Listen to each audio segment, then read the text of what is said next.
Stressful night muna tayo ngayon. Merong dumating sa pair na nabayaran ko na kaagad na hindi ko inihintay yung result ng app. Tas peke pala. Fuck.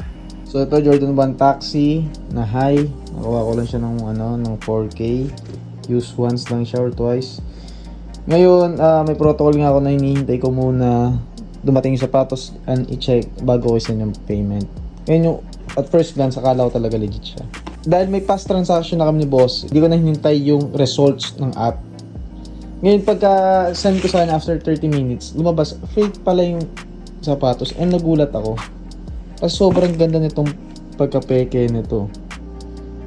And mali ko rin dahil di ko nga chinek na maayos yung box kasi kung makita dito sa size tag, box pa lang.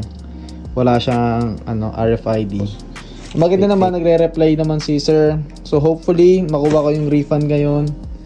And bukas, ewan ko, sana makuha ko yung refund.